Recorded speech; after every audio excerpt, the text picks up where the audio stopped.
Hello students, मैं शाइना परमार आपके लिए नेक्स्ट टॉपिक लेके आई हूँ। जैसे कि हम पिछले टॉपिक में पढ़ रहे थे किंगडम एंड रिपब्लिक्स, और मैंने आपको ये सारा इस मैप में क्लियर किया था कि हमारे पास 16 महाजनपद हैं, जिनमें से कुछ ऐसे हैं जो रिपब्लिक हैं, ज़्यादातर हमारे पास किंगडम्स हैं मोनार्की सिस्टम के अधीन, तो डेमोक्रेटिक इलाके जो कम हैं। तो उनके बारे में आज हम पढ़ रहे हैं डिटेल में। तो ये 600 बीसी से लेके 321 बीसी तक का समय है, जब बुद्ध धर्म और जैन धर्म का विस्तार हो रहा था। तो बुद्ध धर्म में महात्मा बुद्ध और जैन धर्म में महावीर स्वामी, इन दोनों के बारे में हम नेक्स्ट टॉपिक में पढ़ेंगे। लेकिन इससे पहले हम देखेंगे कि उस समय कौन कौन से ऐसे हमारे पास रिपब्लिक एरियाज थे या किंगडम्स थे जिनके बारे में हम डिटेल में पढ़ने लगे हैं। तो 16 महाजनपद जो हैं, इनका बहुत महत्व है। कैसे इलाके बड़े हुए और कैसे उन्होंने दूसरे राज्यों को खत्म किया और अपने राज्यों का विस्तार किया, वो सारा इन 16 महाजनपद में है। तो सबसे पहले हमारे पास आता है मगध। मगध के बारे में हम वैसे तो डिटेल में भी पढ़ेंगे, लेकिन 16 महाजनपद में हमें इसके बारे में पढ़ना पड़ता है। तो मगध जो है, यो आज का जो समय है पटना में यानी बिहार में, मैंने आपको पहले भी बताया, यहाँ पे आप देख सकते हैं। तो जो मगध है वो आज के पटना में, वहां पे हम स्थापित है। उसकी राजधानी थी राजगृह। राजगृह इसकी राजधानी थी, और ये माना गया है कि बिंबसार ने मगध साम्राज्य को ताकतवर बनाया, इसकी शुरुआत की। जो बिंबसार इसका पहला राजा माना गया है, उसका समय है 543 बीसी से लेके 493 बीसी तक। ये इनका टाइम पीरियड है। उसके बाद उसका पुत्र गद्दी पे बैठता है, अजातशत्रु, काफी ताकतवर था, और उसने वज्जी के वंश को भी खत्म किया, युद्ध किया वज्जी साम्राज्य से, और उसकी राजधानी वैशाली को अपने साम्राज्य में मिलाया, यानी मगध का हिस्सा बना लिया वैशाली को। इस तरह धीरे धीरे राजा ताकतवर होते गए और दूसरे ऐसे किंगडम्स को वो खत्म करते गए। तो अजातशत्रु का हमारे पास टाइम है 493 से लेके 461 बीसी तक। इसके बाद इनका पुत्र बैठता है गद्दी पर, उदयन। उदयन ने क्या किया, एक तो उसने, वो भी काफी ताकतवर था, एक तो उसने अपने मगध साम्राज्य का नाम रोशन किया, और दूसरी सबसे महत्वपूर्ण बात, कुछ समय बाद उसने अपनी राजधानी परिवर्तन कर दी। राजगृह की जगह उसने राजधानी बना ली पाटलिपुत्र। ये एक इतिहास की बहुत ही ज्यादा खास बात है कि मगध की राजधानी पाटलिपुत्र बनाने वाला राजा उदयन था। तो ये बात हमें याद रखने वाली है। और इसके अलावा इसने अवंती को भी अपने राज में मिलाया, और ये ऐसे ताकतवर राजा थे जो अपने साम्राज्य का विस्तार करते गए। और हम ये देख सकते हैं कि कुछ समय बाद ऐसा समय आया जब इन राजाओं ने बाकी सारे महाजनपदों को खत्म ही कर दिया और ये खुद ताकतवर होते गए। मगध के बाद हमारे पास दूसरा महत्वपूर्ण महाजनपद है, वो है अंग। मैंने आपको बताया था कि हम अगर ईस्ट साइड से शुरू करते हैं तो वहां पे सबसे पहले हमारे पास आता है अंग। तो अंग इधर हम पढ़ रहे हैं। अंग के बारे में ये कहा जाता है कि इसकी राजधानी थी चंपा, और ये कला के लिए, व्यापार के लिए, साहित्य के लिए हमारे पास इसका बहुत महत्वपूर्ण स्थान है। लेकिन ये ज्यादा ताकतवर नहीं था इसका राजा, तो इसकी वजह से मगध के राजाओं ने इस पे हमला किया और अंग को मगध में शामिल कर लिया गया। तो इसका स्वरूप जो खत्म हो गया। तो 16 महाजनपद में से एक तो ये खत्म हो गया। लेकिन अपने समय में इन्होंने, जो हमारे पास टाइम पीरियड है 600 बीसी से 321 बीसी, उस दौरान इन्होंने काफी समय तक अपने आप को बरकरार रखा। फिर है काशी। काशी का नाम हमने बहुत बार सुना है, वाराणसी जो उसकी राजधानी थी। तो काशी हमेशा ही व्यापार के लिए और लिटरेचर के लिए, नॉलेज के लिए हमेशा जाना गया। काशी, इसका बहुत महत्व था। तो ये काशी का जो राजा था वो था ब्रह्मदत्त। तो ब्रह्मदत्त उसका राजा था। उसने आक्रमण किया कौशल पे, तो राजा काफी देर ताकतवर रहा, लेकिन बाद में धीरे धीरे काशी और कौशल का भी स्वरूप खत्म होता रहा। काशी के बाद है कौशल। कौशल की राजधानी है श्रावस्ती। श्रावस्ती के बारे में यह कहा जाता है, कौशल के बारे में, इनका राजा था महाकौशल, जिसने कौशल की शुरुआत की, इस महाजनपद को स्थापित किया। लेकिन इनका सबसे महत्वपूर्ण राजा जो प्रसिद्ध हुआ वो था राजा प्रसेनजीत। प्रसेनजीत एक ताकतवर राजा भी माना गया है। साथ साथ ये भी कहा गया कि महात्मा बुद्ध के समय में जो उस वक्त कौशल का राजा हुआ वो था प्रसेनजीत, और उसने बुद्ध धर्म को काफी ज्यादा महत्व भी दिया। ऐसा नहीं हम कह सकते कि वो अपने धर्म की तरफ ही लगे रहे, उन्होंने बुद्ध धर्म का भी काफी महत्व दिया। उसके बाद हमारे पास आता है वत्स। तो आप साथ साथ मैप को देख सकते हैं और देख सकते हैं हम किन महाजनपदों की बात कर रहे हैं। तो वहां पे वत्स देखो, और इधर हम पढ़ रहे हैं वत्स, तो उसकी राजधानी है कौशंबी। वत्स का राजा था उदयन।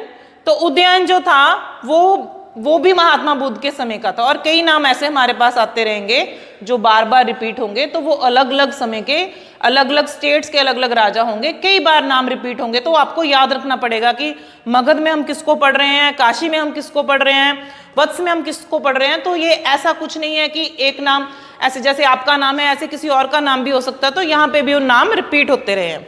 तो वत्स की राजधानी है कौशंबी और उसका राजा है उदयन। और ये एक बहुत ताकतवर राजा माना गया है। इसके पास जो सेना थी बहुत ताकतवर सेना थी और उस सेना के बदले ही उसने कई जगह पे अपने आक्रमण भी किए थे। और उसने बुद्ध धर्म के समय का ही था। बुद्ध धर्म को उसने कुछ समय के लिए माना भी, ये नहीं कह सकते कि उसने बुद्ध धर्म को अपना लिया, लेकिन कुछ समय के लिए महात्मा बुद्ध का अनुयायी भी बना। उसके बाद है हमारे पास कुरु। कुरु का नाम हमने सुना है, कब सुना है, जब हम पढ़ते हैं उत्तर वैदिक काल में दो महान काव्य हमने पढ़ते हैं, उनमें से महाभारत के बारे में पढ़ते हैं। तो कुरु वंश को हमने वहां पे पढ़ा है। हमने ये भी देखा है कि कुरु वंश पहले इतना ताकतवर नहीं था, लेकिन बाद में जाके वो ताकतवर हुए। उन्होंने अपने राजधानी बनाई इंद्रप्रस्थ, और इंद्रप्रस्थ जो दिल्ली का इलाका हम उसको मानते हैं, मेरठ के पास है। और इनके जो मेन राजा माने गए हैं वो है कौरव्या, जो बाद में कौरवों के नाम से जाने गए। कौरव और पांडव बाद में दो भाई अलग हुए और उनके कौरव और पांडव उनके नाम बने। फिर एक युद्ध हुआ महाभारत का। तो उत्तर वैदिक काल में इनका बहुत महत्व है, लेकिन ये जो महाजनपद का समय है उसमें कुरु वंश का जो महत्व है वो काफी कम हो चुका था। लेकिन अपने समय में ये ताकतवर भी रहे हैं। इनका खुद ही अपनी फैमिली में एक युद्ध भी होता है और कौरवों पांडवों में से पांडव जीत जाते हैं, हस्तिनापुर को अपनी राजधानी बना लेते हैं। इस तरह से इनमें बदलाव आते रहते हैं। उसके बाद है पंचाल। पंचाल का नाम हम फिर उत्तर वैदिक काल में याद करें तो पंचाली का आपने नाम सुना होगा, तो पंचाल नाम वहीं से आता है, तो उनका ही प्रदेश था। तो पंचाल जो है दो हिस्सों में बांटा हुआ है, नॉर्थ पंचाल और साउथ पंचाल। इसकी दो राजधानियां हैं, नॉर्थ पंचाल की है अहिछत्रा और साउथ पंचाल की है कामपिल्या। तो कामपिल्या और अहिछत्रा दोनों नाम हमें याद रखने पड़ने हैं। ये पंचाल की दो राजधानियां हैं और ये माना गया है कि ये पंचाल जो है वो पहले काफी ताकतवर था। इस इलाके के राजाओं ने अश्वमेध यज्ञ भी किए हैं, तो इसका मतलब ये काफी ताकतवर था। काफी समय तक ये एक किंगडम रहा, यानी मोनार्की सिस्टम रहा यहाँ पे। फिर कुछ समय के बाद यहाँ पे बदलाव आने शुरू हुए। 6वीं सदी के बाद जो पंचाल है वो एक गणतंत्र रिपब्लिक राज में कन्वर्ट हो गया। ये है हमारे 7 किंगडम। महाजनपद में से हमने 7 पढ़ लिए, ठीक है। उसके बाद नेक्स्ट हम पढ़ने वाले हैं 16 महाजनपद में से हम पढ़ रहे हैं जो किंगडम्स हैं।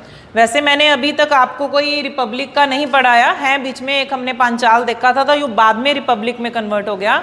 लेकिन अभी मैं पहले आपको सारे किंगडम्स मोनार्की सिस्टम वाले बता रही हूँ। इनमें से कुछ हैं रिपब्लिक जिनको हम अलग से पढ़ेंगे, लेकिन 16 महाजनपद में उनके बारे में भी बताऊंगी। तो नेक्स्ट है मत्स्य। हमारा 16 महाजनपद में से 8वां जो है जनपद, इसकी है राजधानी विराट नगरी। ये जो राजस्थान का इलाका है उस इलाके में ये आज के उस इलाके में माना जाता है कि जो जयपुर शायद वही ये मत्स्य का इलाका है। उसके बाद है चेदी जो हमारा नेक्स्ट महाजनपद है, उसकी राजधानी है सुक्तिमती।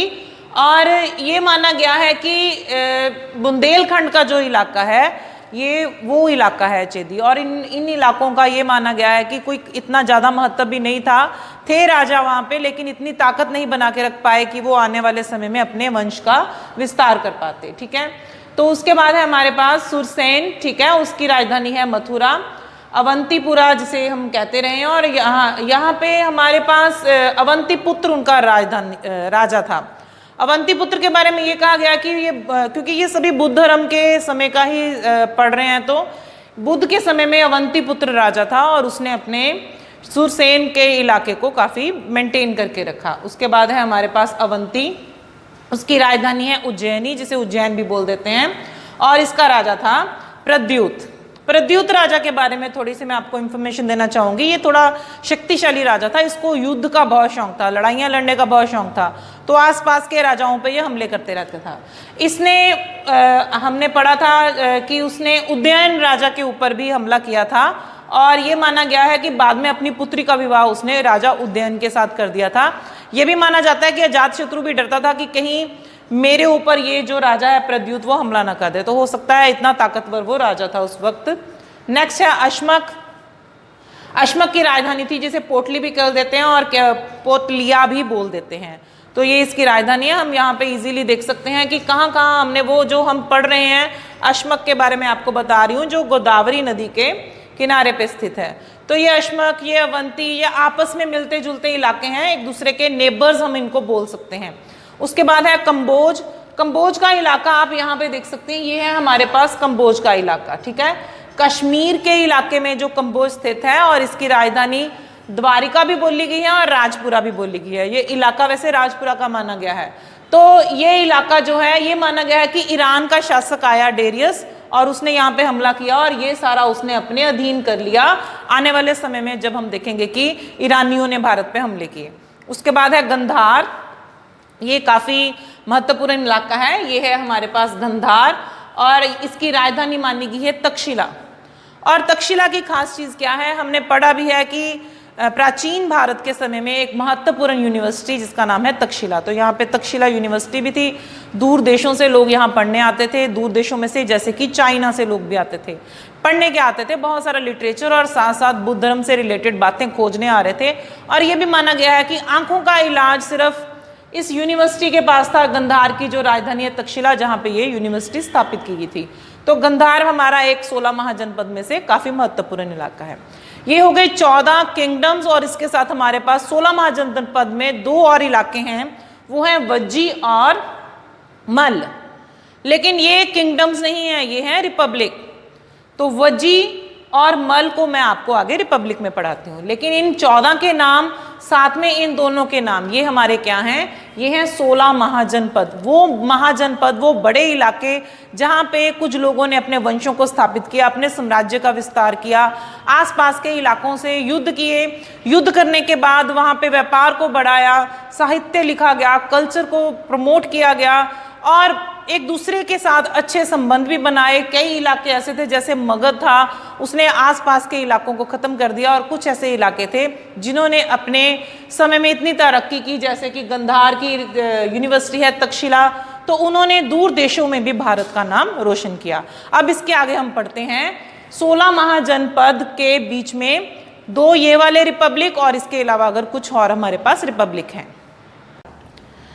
तो अभी हम पढ़ रहे हैं 16 महाजनपद। मैंने आपको बताया कि ये जो 14 पढ़े हैं वो सारे मोनार्की सिस्टम यानी राजा है और उसके अधीन ही हैं वो, तो किसी दूसरे का कोई वो बीच में बोल ही नहीं सकते, राजा की मर्जी ही चलेगी। लेकिन 2 हमारे पास इन 16 महाजनपद में 2 हमारे पास ऐसे इलाके हैं जिन्हें हम रिपब्लिक बोलते हैं, गण संघ है वो। कुछ अलग अलग गणों को मिलाकर संघ बनाए गए हैं जिनका मुखिया तो राजा ही होगा, लेकिन वो अपनी अकेले मर्जी नहीं कर सकता। तो जितने उसके इलाके अधीन हैं वो सभी की सलाह से ही काम करेगा, उनकी हेल्प के साथ ही वो डिसाइड कर पाएगा कितना टैक्स लेना है या क्या हमने नए रूल्स एंड रेगुलेशंस लागू करने हैं। तो वो 2 16 यानी 14 हमारे पास हो गए किंगडम्स प्लस 2 हमारे पास हो गए रिपब्लिक। तो वो 2 में से पहला रिपब्लिक है वज्जी। वज्जी की राजधानी है मिथिला। मिथिला जो है इसकी राजधानी ये माना गया है कि जो वज्जी है ना, ये एक गण संघ है, यानी इसमें 8 गणों को मिला के एक संघ बना हुआ है ये, उसमें वज्जी खुद भी एक गण है, इंक्लूडिंग वज्जी 7 और 8 गण संघ मिला के एक गण संघ बन गया है, जिसको वो कहते हैं अष्टकुलिक भी बोला जाता है। अष्ट मतलब 8, कुलिक मतलब कुल। तो 8 कुलों से बना एक रिपब्लिक जिसका नाम उन्होंने रख दिया वज्जी, क्योंकि वज्जी सबसे ज्यादा ताकतवर था और इसी का राजा राज कर रहा था, तो इसी नाम से ही ये इस गण संघ का नाम पड़ा है। तो इसमें से 4 इंपॉर्टेंट जो शक्तिशाली थे उनके नाम है वज्जी, लिच्छवी, विदेह और जांत्रिका। तो ये वज्जी के बारे में तो हम पढ़ ही रहे हैं, एक तो यही इंपॉर्टेंट हो गया। दूसरा है लिच्छवी। लिच्छवी वंश का हम नाम सुनते हैं, जब हम आगे जाके पढ़ेंगे महावीर स्वामी के बारे में, तो उनकी माता जी थी वो लिच्छवी वंश से संबंधित थी। विदेह है, विदेह का राजा था कलार, उसके बारे में भी हम काफ़ी पढ़ते हैं और ये माना जाता है बड़ा शक्तिशाली राजा था। लेकिन एक समय ऐसा आया, शायद किसी ब्राह्मण कन्या का अपमान करने की वजह से ये माना गया है उसे श्राप लगा और उसका विदेह राज जो सारा नष्ट हो गया। जांत्रिका जो महावीर स्वामी के परिवार से संबंधित उनका ये कुल माना गया है जांत्रिका, तो ये भी वज्जी का ही एक संघ था। तो ऐसे 4 और संघों को मिला के 8 संघों से बनता है जो वो बना एक रिपब्लिक जिसका नाम रखा गया था वज्जी। उसके बाद हमारे पास दूसरा है मल्ल। ऐसे ही मल्ल भी एक गण संघ है, गण राज्य है, तो इसमें भी कुछ और गण शामिल किए होंगे। तो इसमें कितने संघ शामिल किए गए? 9 गण शामिल करके इनका बना एक संघ, एक गणराज या एक गण संघ जिसका नाम उन्होंने रखा मल्ल। तो ये बड़े युद्ध प्रिय लोग थे, इन्होंने बहुत सारे युद्ध किए और इनकी 2 राजधानियां मानी गई हैं क्योंकि 2 ही हिस्सों में बंटा हुआ था, एक है कुशीनगर और दूसरा है पावा। तो ये 2 उनकी मेन राजधानियां थी और ये बहुत युद्ध करते थे। युद्ध करने की वजह से क्या हुआ कि क्योंकि ये बहुत युद्ध प्रिय लोग थे तो बहुत हमले करते थे एक दूसरे पे। जब इनका मगध के साथ युद्ध हुआ तो मगध राज, मैंने आपको बताया, बहुत ताकतवर इलाका डेवलप होता गया। तो जब मगध से युद्ध हुआ तो ये हार गए और मगध में बाद में इस मल्ल इलाके को मिला लिया गया। ये 2 स्थान बुद्ध धर्म में बहुत महत्वपूर्ण है। इस मल्ल रिपब्लिक का नाम भी इसीलिए मशहूर हो पाया क्योंकि ये 2 इलाके बुद्ध धर्म से संबंधित हैं। और मैंने आपको बताया कि ये समा भी किसका चल रहा है? बुद्ध धर्म और जैन धर्म का। और बुद्ध धर्म ज्यादा लोकप्रिय हुआ तो महात्मा बुद्ध ने जहां पे अंतिम समय में भोजन किया था, खाना खाया था, वो था, उस जगह का नाम है पावा। उसको खाने के बाद वो बीमार हो गए थे और वहां से वो चले गए, अपने जो उनके उपदेश थे उन दिनों के बाद, उनको देने के बाद वो चले गए कुशीनगर। कुशीनगर में उनकी मृत्यु हो गई थी। तो इसलिए ये दोनों जो राजधानियां हैं बहुत इंपॉर्टेंट है, मल्ल। और ये 2 इलाके हमारे किस में आते हैं? 16 महाजनपद में। इन 2 के अलावा हमारे पास 2 और गणराज हैं जो अपने आप में बहुत ताकतवर थे, उनके बारे में भी मैं आपको पढ़ाऊंगी और ये आपने याद भी रखने हैं। एक है कपिलवस्तु, ये बड़ा ही इंपॉर्टेंट है, इसका नाम आपने कई बार सुना होगा। किससे संबंधित है? ये बुद्ध धर्म से संबंधित है। कपिलवस्तु में जो इसकी राजधानी है वो है शाक्य, इसकी राजधानी है। और इस जगह का नाम हमारे पास बार बार क्यों आता है? क्योंकि महात्मा बुद्ध के पिताजी सुयोधन कपिलवस्तु के राजा थे, यहाँ पे वो राज करते थे, इसके प्रधान थे। जैसे कि हम कह सकते हैं, हमने बताया कि गण संघ में कोई एक राजा नहीं है, इतने संघ इकट्ठे हुए तो उनका जो प्रधान होगा, मुखिया, तो वो राजा तो वो हो गया ना जो अपने आप को सबसे महान समझता है और मोनार्की सिस्टम को मानता है, सम्राट है जो। तो ये प्रधान होते थे, उसके मुखिया थे, जैसे हम सूबेदार बोल सकते हैं। तो उसके मुखिया थे सुयोधन, जिन्होंने ये इस वंश में यहाँ पे इन्होंने बुद्ध धर्म ने भी यहाँ पे स्टैब्लिश हुआ महात्मा बुद्ध के पिताजी की वजह से। और ये काफी ताकतवर भी थे, इस जगह का नाम भी काफी महत्वपूर्ण है और ये हम गणराज में इसका नाम लिखते हैं, गण संघ था। उसके बाद है लास्ट हमारे पास एक है और इम्पॉर्टेंट है, जो ऐसे छोटे छोटे कई और गण संघ होंगे लेकिन इनके बारे में पढ़ना बहुत जरूरी है, वो है लिच्छवी। तो लिच्छवी वंश का भी बहुत महत्व रहा है, मैंने आपको ऊपर भी पढ़ाया, जैन धर्म से संबंधित है। महावीर स्वामी की माता जी इस वंश से संबंधित थी। तो इसकी राजधानी है वैशाली। वैशाली का नाम हमने बहुत बार सुना है और ये माना गया है कि जो महात्मा बुद्ध थे वो भी यहाँ पे वैशाली में गए थे, लोगों के बुलाने पर वो वैशाली गए थे। और ये माना गया है महात्मा बुद्ध के बाद दूसरी महासभा, जो बुद्ध धर्म की दूसरी महासभा है, वो भी वैशाली में ही बुलाई गई थी। तो इसलिए इन दोनों का भी, इन 2 गणराज्यों का भी 600 से लेके 321 ईसा पूर्व में काफी महत्व है इन 16 महाजनपदों के साथ साथ। तो ये अलग नहीं है, उनसे ही रिलेटेड है, लेकिन हमने 16 महाजनपद में से 14 जो हैं अपने किंगडम्स और ये 2 रिपब्लिक्स को हमेशा याद रखना है। तो ये हैं हमारे 16 महाजनपद जो जिनको हमने इधर बड़े ही विस्तार से पढ़ा है, जिसमें आप वज्जी को भी देख सकते हैं, ये रहा हमारा वज्जी जो एक गणतंत्र है, और हम मल्ल को भी देख सकते हैं, ये हमारे पास है मल्ल का इलाका। तो ये इलाके जो गणतंत्र हैं और बाकी सारे हमने देखे हैं। और इसमें से मैंने आपको एक बताया था कि पंचाल एक ऐसा इलाका था जो बाद में गणतंत्र में बदल गया। कुछ और इलाके शायद बाद में रिपब्लिक को सपोर्ट करने लगे, गणतंत्रवाद को, लोगों के राज को सपोर्ट करने लगे। तो इस तरह से इन 16 महाजनपदों ने प्राचीन भारत के इतिहास को बड़ा ही महत्वपूर्ण बना दिया है कि किस तरह से उन्होंने मेहनत करके अपने राज्यों को स्थापित किया और फिर धीरे धीरे उनके राज्य बड़े होते रहे। फिर एक समय ऐसा आया जब मगध ने बाकी सभी राज्यों को खत्म कर दिया, सभी गणतंत्र और सभी किंगडम्स को खत्म करके उसने एक विशाल साम्राज्य की स्थापना की। नंद वंश आ गया वहां पे और उसके बाद चंद्रगुप्त मौर्य ने इन सभी को खत्म करके मौर्य वंश की स्थापना की, जहां से हम एक भारत के बारे में पढ़ते हैं जो बहुत ही महत्वपूर्ण है। Thank you so much.